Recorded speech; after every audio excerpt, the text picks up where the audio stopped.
Welcome, Sir Kailash Chandra. Dictation. Transcription number 469. 100 word per minute. Ready? Start.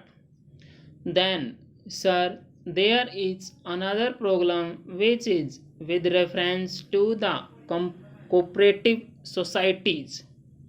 As far as the cooperative societies are concerned, I can realize the anxiety of the Honorable Minister that if cooperative societies are employing less than 50 people and if they are not employing power, it is desirable that this obligation should not be imposed on these cooperative societies in view of the fact that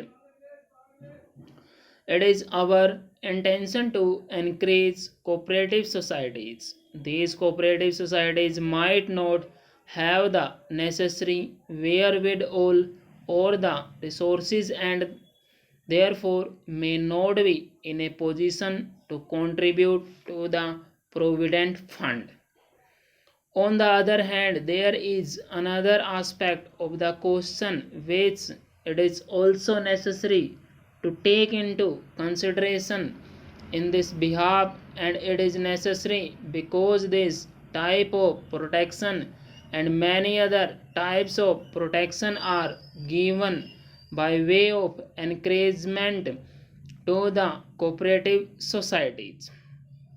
Again, there are many unscrupulous people who form some sort of cooperative society which is a cooperative society only in name and which in fact is merely a proprietary concern, and then they take advantage of these particular provisions.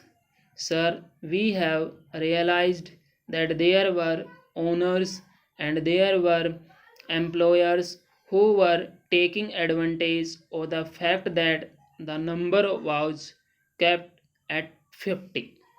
It was only when the employees were more than 15 that this particular act was applicable so far.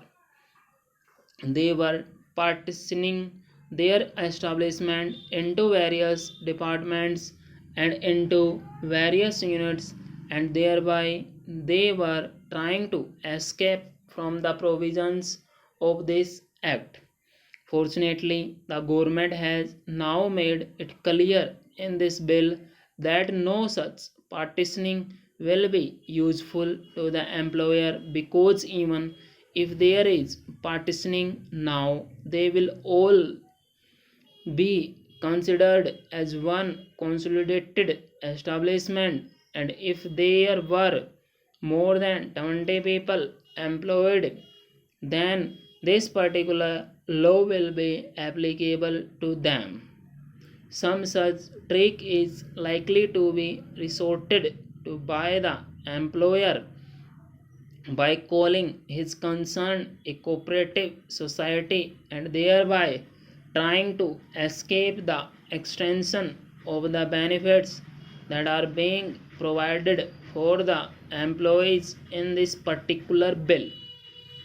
Now, sir, there are cooperative societies acts and there are cooperative constitutions where it is made compulsory that after a particular employee has worked for a certain number of years in a given establishment which is a cooperative establishment, that employee automatically becomes a member of the cooperative society. Full stop.